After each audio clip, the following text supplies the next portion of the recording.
auprès de toi, appela Jésus et lui dit, « Es-tu le roi des Juifs ?» Jésus répondit, « Est-ce de toi-même que tu dis cela, ou d'autres te l'ont-ils dit de moi ?» Pilate répondit, « Moi, je suis juif. Ta nation et les principaux sacrificateurs t'ont livré à moi. Qu'as-tu fait ?» « Mon royaume n'est pas de ce monde, » répondit Jésus. « Si mon royaume était de ce monde, mes serviteurs auraient combattu pour moi afin que je ne fusse pas livré aux Juifs. Mais maintenant, mon royaume n'est point ici, d'ici-bas. » Pilate lui dit, « Tu es donc roi ?» Jésus répondit, « Tu le dis, je suis roi. Je suis né et je suis venu dans le monde pour rendre témoignage à la vérité. Quiconque est de la vérité écoute ma voix. » Pilate lui dit, « Qu'est-ce que la vérité ?» Après avoir dit cela, il sortit de nouveau pour aller vers les Juifs et il leur dit, « Je ne trouve aucun crime en lui. » Je vous invite à prier et après les enfants pourront sortir et je laisserai la place à Daniel. Merci Seigneur parce que tu es notre vérité. Merci parce que tu nous as offert la Bible pour nous l'enseigner. Merci parce que tu es venu dans ce monde pour nous annoncer ta vérité. Seigneur, ce matin, je veux te remettre chacun d'entre nous. Que tu bénisses Daniel qui va apporter ce message et je te remets aussi les enfants qui vont partir. Qu'on puisse aussi leur apprendre la vérité, qu'ils puissent faire leur chemin et avoir la vie dans ta vérité, qu'ils puissent découvrir ta vérité. Seigneur, je te les remets, je te demande que tu les bénisses et que tu bénisses chacun d'entre nous ce matin. Au nom de Jésus. Amen. Et les enfants, vous pouvez sortir avec les moniteurs.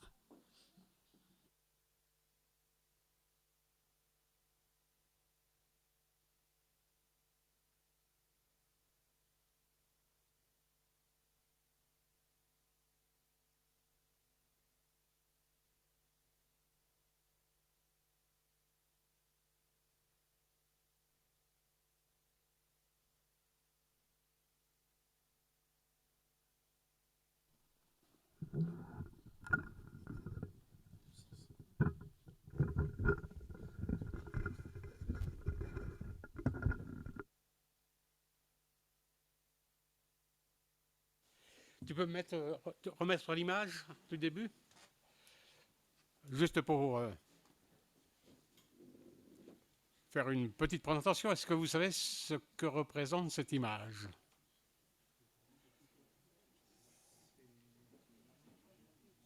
C'est un fil à plomb? Non, ce n'est pas un fil à plomb. Enfin, ça pourrait, mais c'est un peu ça. La grande question de la vérité au début du XVIe siècle, c'était est-ce que c'est le Soleil qui tourne autour de la Terre ou est-ce que c'est la Terre qui tourne autour du Soleil? Et vous savez que cette dispute avait créé une grande agressivité, puisque les gens qui énonçaient cette idée que non, c'est pas la Terre qui est au centre, la Terre tourne autour du Soleil, ils étaient menacés de mort. Galilée, par exemple, il a dû dire moi, je suis à peu près sûr que c'est la Terre qui tourne autour du Soleil, mais voilà. Et avec cette fameuse question, et pourtant elle tourne. Pour démontrer la réalité de ce fait, de cette vérité, ce fait, un homme qui s'appelait Foucault a défini un pendule.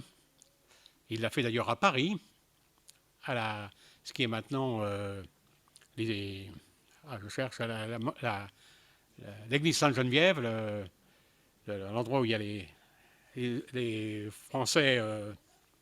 Je cherche le nom. Bon. Et ce pendule, c'est donc un poids qui se promène, qui se balance.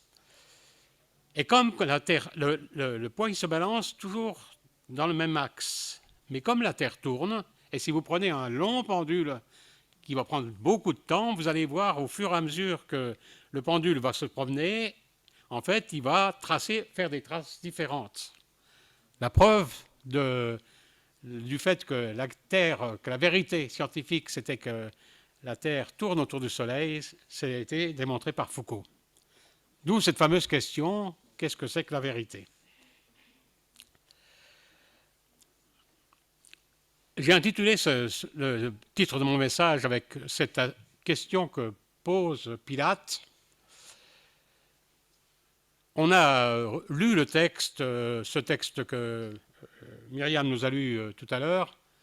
On l'a lu il y a un peu plus de 15 jours lors de la petite méditation qu'on a faite au moment de la commémoration du Vendredi Saint.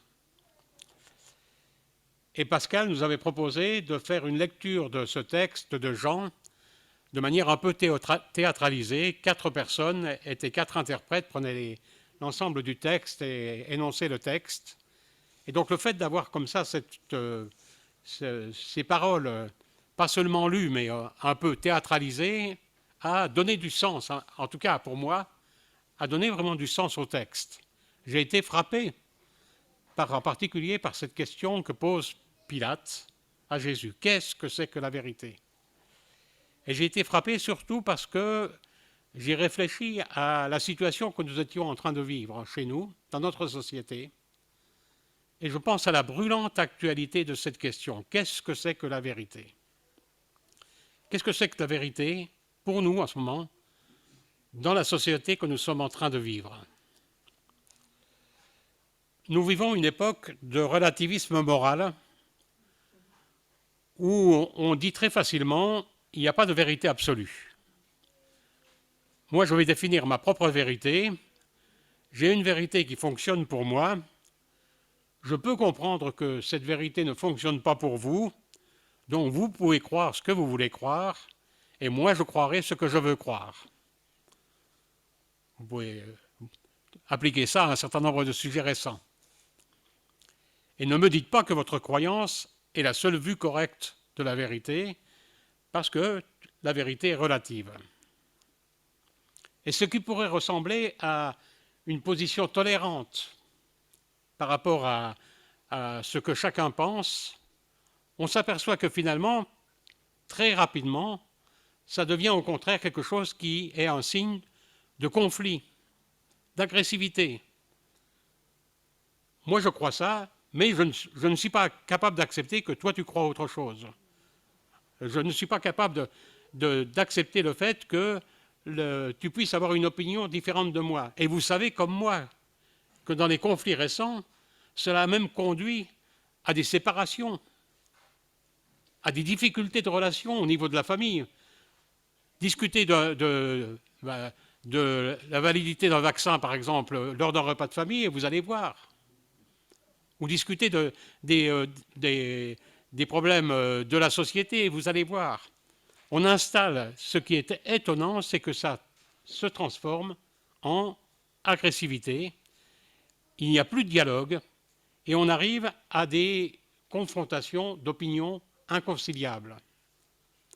On a d'ailleurs fait le constat, très dernièrement, lors des élections, qu'on était en train de constituer des blocs dans lesquels il y a des opinions qui sont politiquement inconciliables. Pilate était un politique romain qui a été placé en Judée pour gérer cette partie de la Palestine. Et à cette époque, en Palestine, en Judée, la société était profondément divisée.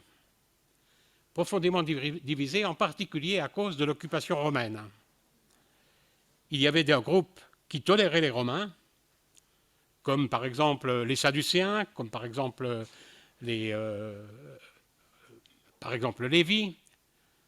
Et il y avait des groupes qui étaient au contraire complètement opposés aux Romains, agressivement opposés aux Romains, qui voulaient les combattre, les zélotes. Et on pense par exemple que Pierre était un zélote. On va parler de Barabbas tout à l'heure dans le texte. C'était un zélote. Donc deux sociétés, deux parties de la société qui étaient profondément divisées, profondément en agression. Et Pilate était confronté à cette situation. Que faire? Dans cette ambiance, on comprend la réalité de la question que pose Pilate. Mais ici, moi en Judée, qu'est-ce que toi tu es? Et quelle est la vérité? Voilà la question que pose Pilate. Et je pense qu'il y a un parallèle évident avec notre société d'aujourd'hui.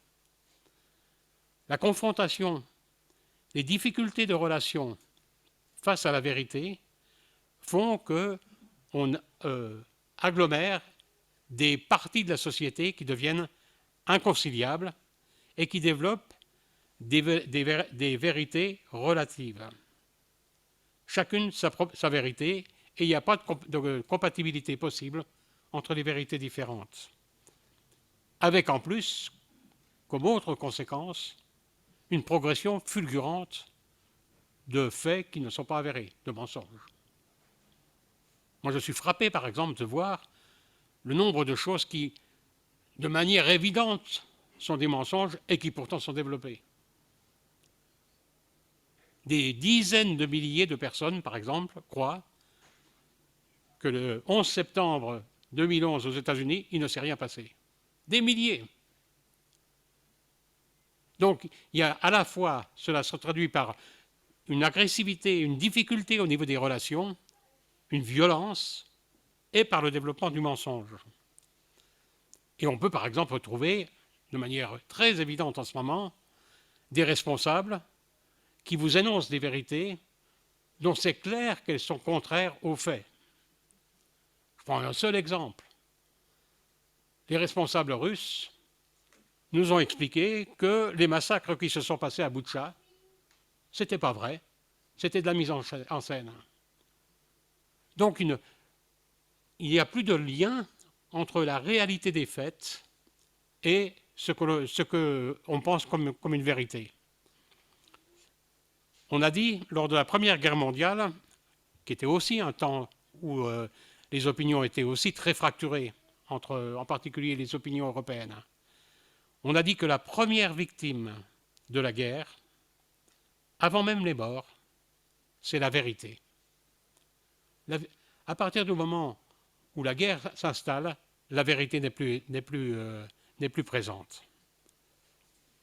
Et vous avez probablement remarqué que les troubles civils qu'on a pu vivre dans notre pays proviennent de ce choc qui existe entre des vérités différentes, où un groupe essaye d'imposer aux autres son idée de la vérité à un autre groupe. Et je pense que la bataille profonde de nos sociétés, elle tourne justement autour de cette vérité, de cette vraie vérité. La vraie guerre spirituelle, elle s'articule autour de la vérité. Et donc je pense qu'il est important ce matin qu'on réfléchisse quelle est effectivement pour moi la vérité. Qu'est-ce que la vérité pour moi? Quelle est la vérité, ma vérité? Dans une réponse qui ne le satisfait pas et qui ne correspond pas à son idée, qu'est-ce que fait Pilate? Pilate, au fond, il est convaincu que Jésus, c'est un exalté, un doux rêveur, mais que ce n'est pas quelqu'un qui est dangereux. Et il le dit d'ailleurs. Mais il a une foule. Et qu'est-ce qu'il fait? Il se tourne vers la foule et il leur demande qu'est-ce que vous en pensez? Et la foule qui a été échauffée, qui a été, j'allais dire, comment je pourrais dire ça moi, travaillée par les religieux, qu'est-ce qu'elle fait? Elle crie, non, non, c'est un malfaiteur, crucifie-le. Et on retrouve cela dans notre société aujourd'hui. Quand vous allez regarder les réseaux sociaux, qui est l'autre façon d'interroger la foule, et que vous regardez dans les commentaires de ces réseaux sociaux, c'est étonnant comment vous voyez le développement de la haine le développement du rejet, le développement du mensonge. Il nous faut absolument prendre conscience de cela. Prendre conscience du fait que c'est des choses qui polluent l'âme de l'homme, qui polluent les idées de l'homme. Tant de mensonges et tant de gens qui y croient. Nous avons souvent tendance à minimiser l'importance du mensonge. Nous avons souvent tendance à penser, parce que effectivement c'est tellement présent dans notre vie que nous avons tendance à considérer que c'est finalement un peu anecdotique. Rappelons-nous, mes frères et sœurs, que le mensonge, c'est le début de l'action du péché dans le monde. La première chose que Satan est venu faire au Jardin d'Éden, c'est commencer à insinuer auprès d'Adam et Ève le mensonge. Dieu a-t-il vraiment dit? Le mensonge. Et la Bible nous dit que Satan, c'est le prince du mensonge. Donc, c'est par le mensonge que le péché est entré dans le monde. Et quand Pilate pose cette question, il cherche à savoir quelle est la vérité. Il cherche à savoir dans quel camp est vraiment Jésus. Il cherche à savoir s'il faut vraiment le condamner. Mais devant ce torrent de haine qu'il reçoit en retour avec ses cris, crucifie-le, qu'est-ce qu'il fait? Il laisse faire. C'est un criminel, lui dit-on. Eh bien, qu'on aille jusqu'au bout, et comme vous le savez, cela va conduire en fait à la condamnation et à la mort de Jésus sur la croix. En fait, Pilate aurait dû faire attention à tout ce que Jésus a dit avant cette question qu'il a posée, qu'est-ce que la vérité? Rappelez-vous ce que Jésus a dit. Jésus a dit à Pilate, si je suis né, et si je suis venu dans le monde, c'est pour rendre témoignage à la vérité. Toute personne qui est de la vérité écoute ma voix. Et puis un peu avant, mon royaume n'est pas de ce monde. Et je pense que c'est une déclaration importante pour chacun de nous ce matin. Nous, en tant que disciples de Jésus, nous devons comprendre, devons réaliser que les sujets du royaume de Christ, ils ne sont pas du monde. Ils ne sont pas de ce monde. Leur vérité n'est pas la vérité de ce monde. Leur combat n'est pas le combat de ce monde. Leurs armes ne sont pas les armes de ce monde. Jésus va le dire aussi, si mon royaume était de ce monde, mes serviteurs combattraient et je ne serais pas livré aux Juifs. Ce que Jésus est en train de nous dire ce matin, c'est que la seule cause, que le seul royaume, que la seule réalité, celle qui va durer, c'est celle qui est établie sur la vérité et la justice. Et la vérité, j'allais dire, avec un grand V, avec un V majuscule. Je remercie Myriam qui a, dans son introduction, dit quelque chose que j'allais dire aussi. Il y a plusieurs interprétations, plusieurs explications de la vérité. Il nous en a donné au moins deux. En fait, dans le texte de cet évangile de Jean, le texte est en grec, et il y a plusieurs mots grecs qui se traduisent par vérité. Mais le texte qui a été choisi, qui s'exprime par le mot aletheia, c'est la notion d'une vérité, comment je pourrais dire ça, d'une vérité révélée. Pas d'une vérité humaine, d'une vérité qui dépasse la réalité humaine, d'une vérité profonde, absolue, d'une vérité indiscutable, quelque chose qui échappe à la dimension humaine pour arriver à la dimension divine. Et d'ailleurs, on peut remarquer que Jésus ne parle pas de vérité, qu'il parle de la vérité. La vérité, une vérité unique, une vérité personnalisée, personnifiée. Jésus n'est pas venu dans ce monde pour propager sa propre idée de la vérité. Il n'est pas venu pour amener sa propre idée du culte, de la foi, de la pratique pour nous rapprocher de Dieu. Il est venu pour apporter la vérité indiscutable, celle qui vient de l'émanation de Dieu, personnifiée, cette vérité transcendante, universelle, absolue. Et d'ailleurs, Myriam nous l'a lu dans le texte, dans son introduction. Il va l'exprimer de manière beaucoup plus claire encore, quelques chapitres auparavant dans Jean chapitre 14, verset 6. Il est en train de discuter avec les pharisiens qui lui demandent qu'est-ce qu'il vient enseigner. Et Jésus dit, je suis le chemin, la vérité et la vie, et nul ne vient au Père que par moi. Jésus est la vérité. Et il est en train de déclarer que la seule façon d'avoir une relation avec Dieu, la seule façon d'être pardonné de son péché, la seule façon d'entrer dans la vie éternelle, passe par lui. Un seul chemin. Jésus est la vérité, le seul chemin vers le ciel. Dans notre société pluraliste, nous avons tendance à penser qu'il y a plusieurs vérités, qu'il y a plusieurs façons de s'approcher de Dieu, qu'il y a plusieurs façons de retrouver notre relation avec Dieu. Comme par exemple de faire de bonnes œuvres, comme par exemple d'être une bonne personne, d'avoir de bonnes pratiques, d'avoir une bonne philosophie, d'avoir une bonne pratique religieuse. Le Seigneur nous dit une seule vérité, un seul chemin, une seule vie. Dans Jean toujours, au chapitre 15, le Seigneur nous dit qu'il est venu pour nous apporter l'esprit de vérité. Cet esprit qui rend témoignage à chacun de nous de la réalité de cette vérité.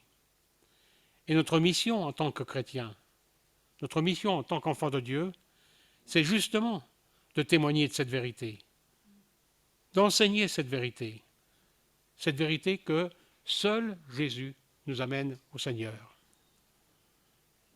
Lorsque nous entendons des points de vue alternatifs au salut, ou quand nous sommes confrontés à de fausses interprétations, lorsque les vérificateurs des faits redéfinissent la réalité et remodèlent le récit, nous devons être les propagateurs de la vérité, les semeurs de vérité. Dans ma propre vie, dans mon cercle tout proche, autour de moi. Cet esprit de vérité, il doit nous délivrer de la tentation et de la puissance du mensonge pour devenir un disciple. Et vous savez que la traduction qu'en fait Jésus, ce disciple, c'est celui qui adore, comment ? En esprit et en vérité. Bien sûr que nos armes ne sont pas les armes du monde. Ce ne sont pas des bâtons, ce ne sont pas des pierres, comme les émeutiers. Ce ne sont pas des cocktails Molotov, comme les insurgés. Ce ne sont pas des chars ni des missiles, comme ce qu'on voit en Ukraine. Nos armes, elles ne sont pas matérielles, elles sont spirituelles. La parole de Dieu, parole de vérité. Notre témoignage de vérité. Et nous devons nous souvenir que nous ne sommes pas de ce monde, que nos combats ne sont pas ceux de ce monde, et que dans ce monde, nous devons être, avec vérité, des ouvriers de paix. Quelque temps auparavant, avant cette discussion avec Pilate, Jésus a prié pour ses disciples, alors qu'il était dans la chambre haute. Jean 17. Il parle à son Père. Je leur ai donné ta parole, et le monde les a haïs parce qu'ils ne sont pas du monde, tout comme moi je ne suis pas du monde. Je ne te prie pas que tu les retires du monde, mais que tu les gardes du malin. Ils ne sont pas du monde, comme je ne suis pas du monde. Sanctifie-les par ta vérité. Ta parole est la vérité. Comme tu m'as envoyé dans le monde, je les ai aussi envoyés dans le monde. Et je me sanctifie moi-même pour eux, afin qu'eux aussi soient sanctifiés par ta vérité. Jésus prie pour ses disciples. Jésus prie pour nous. Et il prie pour que nous soyons sanctifiés par la vérité, par sa vérité. Sanctifiés, rendus saints, rendus irréprochables, rendus dignes de nous approcher de Dieu, rendus dignes d'être les porteurs de la vérité et du message de la grâce, de la vérité, de la puissance de Dieu sur la mort, de la vérité du salut en Jésus-Christ. Voilà ce que le Seigneur attend de ses enfants. Recevoir cette vérité et en être les témoins, les dispensateurs.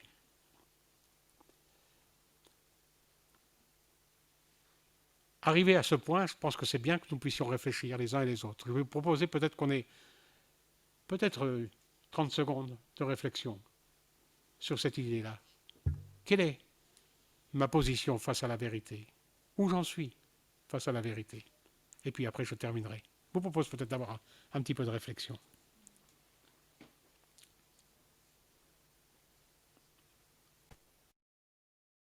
Pilate demande,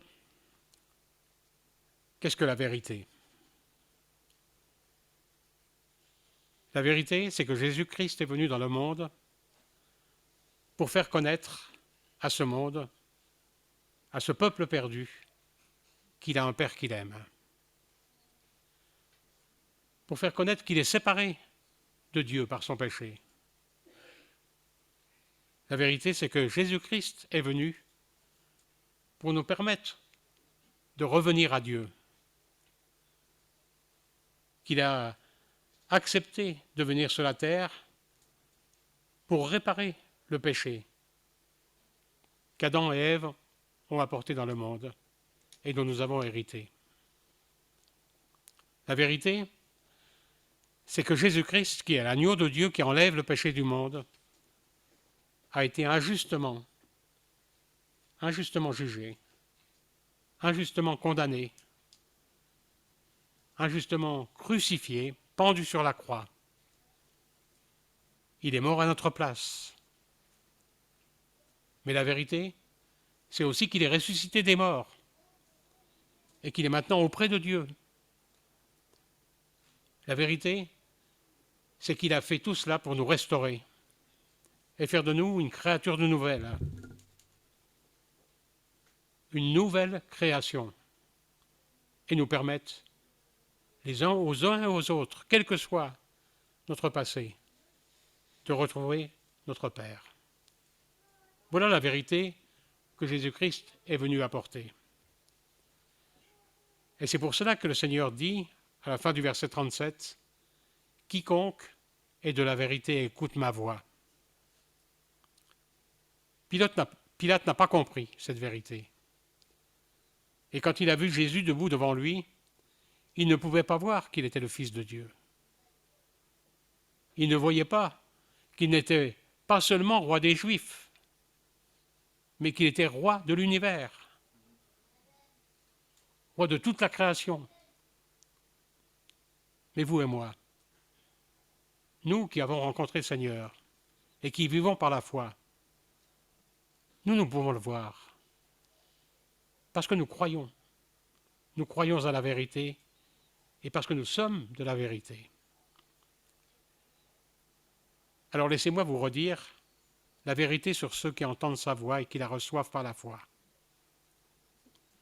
La vérité est que parce que Jésus est mort sur la croix, pour moi comme pour vous, parce qu'il est ressuscité des morts, je suis et vous êtes pardonnés. Je suis et vous êtes régénérés. Je suis et vous êtes une nouvelle création. La vérité est qu'à cause de l'œuvre de Christ, je suis et nous sommes devenus enfants de Dieu, justes, justifiés aux yeux de Dieu, libérés de la condamnation. Et je peux m'approcher maintenant de manière libre du Seigneur parce que je sais que je suis son enfant bien-aimé.